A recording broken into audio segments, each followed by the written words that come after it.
démarrer l'enregistrement et ensuite, je vais ouvrir le document, partager le document portant sur la gestion budgétaire dans une cellule familiale. Alors, j'ai fait une petite recherche d'informations sur cet aspect-là et je vais vous présenter le résultat de ce que j'ai trouvé. Alors, au Canada, 50% des couples se séparent et dans son livre intitulé « En as-tu vraiment besoin ?» Pierre-Yves McSween consacre un chapitre aux modalités de gestion des finances personnelles dans un couple. Peut-être que vous allez vous dire, ce sujet-là, ça ne m'intéresse pas vraiment, mais attention, si vous avez des enfants, vous avez des neveux, des nièces, peut-être que ça pourrait les intéresser, eux. Alors, à ce moment-là, moi, je vous invite quand même à être attentif parce que vous pourriez être une source de conseils pour ces personnes-là. Alors, ce que Pierre-Yves McSween signale, c'est qu'au moment de faire vie commune, il propose à chaque couple d'ouvrir une séance de discussion portant sur la gestion des finances personnelles, des actifs, ça comprend les actifs, les dettes, les revenus, les engagements qu'on peut avoir envers des fournisseurs, notre style de vie, nos habitudes de consommation et d'épargne, notre relation à l'argent, les projets dans lesquels on s'investit ou on veut s'investir et les modalités de partage des dépenses.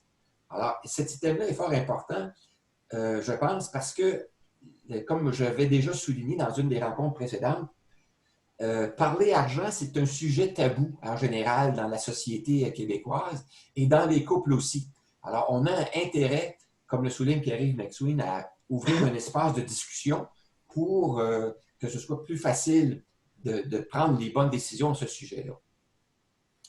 Dans les modalités de partage des dépenses, M. McSween propose à la page 163 de son ouvrage qu'il y a de plusieurs façons de faire. On peut dire chacun paie sa part ou encore on met tout ensemble dans une seule unité financière globale, donc un seul budget, un seul suivi financier, un seul compte de banque. C'est une façon de faire. Ou encore, on peut dire on se répartit ça 50-50, ou encore en proportion des revenus de chacun, ou en fonction de la consommation et du style de vie de chacun. Donc, il y a plusieurs modèles qui sont possibles, d'où l'idée d'ouvrir cet espace de discussion pour choisir un des modèles qui convient à sa relation de couple, son unité familiale. Parce que la donne est bien différente aussi si on a des enfants qui viennent d'un mariage précédent ou d'une union précédente, et aussi on a des enfants qu'on prévoit avoir ensemble. Alors, c'est tout ça qui est bon de discuter. Dans les opérations qui seraient à réaliser au début d'une vie commune, il y en a plusieurs. Entre autres, ce qui est suggéré, c'est d'établir un inventaire des biens, des dettes et des charges de chacun. Ensuite, établir la liste des dépenses communes, c'est-à-dire en fonction de l'utilité, dresser un inventaire des dépenses qui sont communes, convenues, et des besoins financiers aussi qui sont communs à l'unité familiale. Ensuite, établir la liste des revenus. Alors, à quoi ça va servir cette liste-là? Ça va nous permettre de dresser la liste des ressources disponibles et d'établir la capacité de paiement de chacun. Ensuite, il y aurait lieu d'établir le partage des dépenses communes. Et à quoi ça va servir? Ça va nous servir à établir la proportion de la contribution de chacun aux dépenses communes. Ensuite, il y aurait lieu d'établir la liste des engagements de chacun. À quoi ça va servir? Ça va servir à établir qui paye quoi, comment et quand. Ensuite, établir la liste des placements communs, à quoi ces placements-là vont servir et aussi qui paie l'impôt sur ces placements-là. Alors, vous voyez que c'est un exercice au début d'une relation qui est assez exhaustif et assez peut-être... il y a de quoi se chatouiller, je pense, à l'intérieur de ça, là. Ma réflexion personnelle par rapport à ça, c'est que les outils de suivi financier qu'on utilise doivent être adaptés à la réalité et aux décisions qu'on prend en couple. Et ça doit permettre de tenir compte de plusieurs aspects, notamment la situation de chacun des partenaires au début de la vie commune, les enfants qui sont issus d'une union précédente, les avoirs propres de chacun, les biens qui seront acquis en couple, c'est-à-dire maison, voiture, meubles, etc. Les dettes aussi qui sont propres à chacun. Il peut y avoir des pensions alimentaires qui sont demandées, là, qui sont requises provenant d'unions précédentes, des hypothèques ou des prêts qui sont déjà en cours. Ensuite, il y a lieu d'assurer un suivi adéquat et transparent de ces éléments-là. Alors, un suivi adéquat et transparent des dépenses propres à chacun des membres de la famille et de la cellule familiale et des dépenses qui sont partagées. Alors, un exemple de ça, si quelqu'un a un hobby qui est très coûteux, est-il préférable que les dépenses reliées à son hobby qui est très coûteux, par exemple, je ne sais pas, faire du deltaplane ou faire du parachute ou peu importe quoi, du golf, ça peut être aussi coûteux, etc. Est-ce que c'est bon de le partager ou de le mettre dans le budget séparé? Alors, il faut en discuter et avoir un instrument qui permet d'en faire un suivi approprié. Et aussi, donc, suivi approprié des revenus propres à chacun et la répartition des dépenses convenues selon le pourcentage qui aurait été négocié pour les dépenses communes. Maintenant, il y a aussi une question de compte, hein, les comptes bancaires. Est-ce qu'on utilise un compte conjoint ou des comptes séparés? Et ça peut être vrai pour les marges de crédit, les cartes de crédit ou aussi les placements. Alors, l'utilité de décider si on prend des comptes conjoints ou des comptes séparés pour tous ces éléments-là, c'est de régler les dépenses communes dans un couple. Par exemple, l'hypothèque, parce qu'on vit dans une seule maison, c'est peut-être bon qu'on mette l'hypothèque dans un compte conjoint, peut-être, ou de régler les dépenses pour un parent âgé ou en perte d'autonomie. Quoique, pour cette dernière utilité-là, normalement, ce qu'on utilise maintenant, c'est un mandat, hein? Un mandat de protection. Quelqu'un peut être désigné comme étant mandataire pour une personne âgée ou une personne en perte d'autonomie et il pourrait donc être désigné pour agir à l'intérieur du compte de cette personne-là. Les avantages qui nous sont donnés par les institutions financières lorsqu'on veut utiliser un compte conjoint nous disent, ou lorsqu'ils proposent d'utiliser un compte conjoint, l'avantage, c'est la simplicité.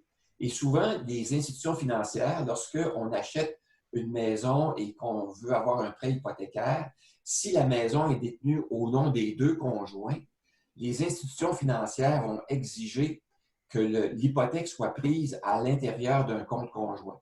Alors, ça devient une contrainte là, pour l'obligation ou non d'utiliser un compte conjoint. Mais lorsqu'on n'a pas d'hypothèque, on peut choisir d'utiliser ou non un compte qui est conjoint. Mais il y a des inconvénients à utiliser un compte conjoint. Il y a des risques et aussi les frais sont plus élevés. Les risques, c'est que si un des deux conjoints ne respecte pas les ententes convenues ou abuse de la situation. Alors, par exemple, si vous avez convenu de mettre chacun à l'intérieur du compte conjoint 500 $ par mois ou 2000 $ par mois, peu importe, et qu'une des deux personnes fait défaut de ce paiement-là, bien là, on se retrouve à devoir assumer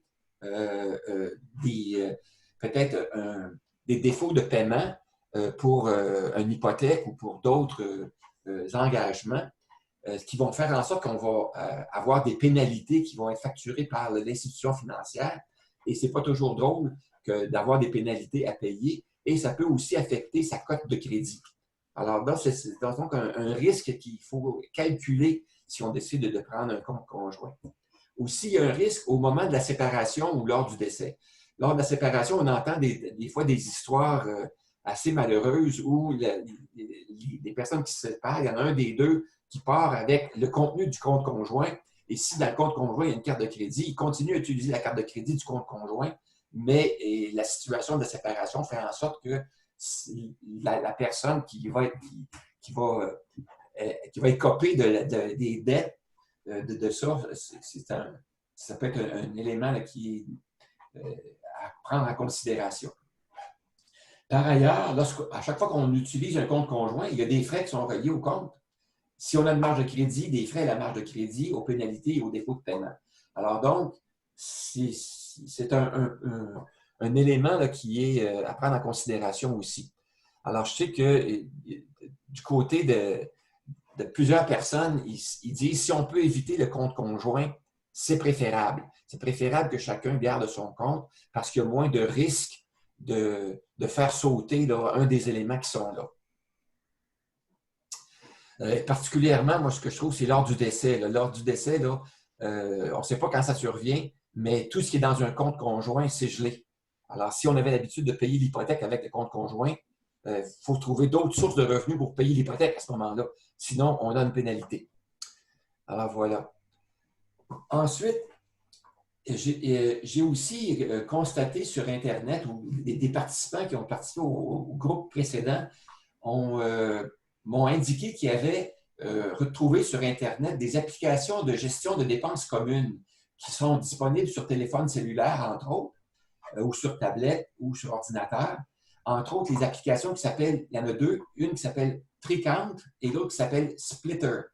Alors, ces deux applications-là, il y en existe probablement d'autres, sont des applications qui permettent de faire le suivi des dépenses de groupe, comme par exemple des voyages. Si vous décidez de faire un voyage et vous dites, bien, on va mettre toutes nos dépenses relatives au voyage, on va les gérer avec Tricount, ça va être facile parce que peu importe où on est, on peut avoir accès à notre compte Tricount et on peut ajouter les dépenses au fur et à mesure et par après répartir les dépenses selon la proportion qu'on a convenue pour faire des ajustements compte à compte, qu'on appelle. Et aussi, ça peut être utile lors des fêtes familiales. Des fois, les fêtes familiales, on se dit, bien là, on va faire un party du 50e.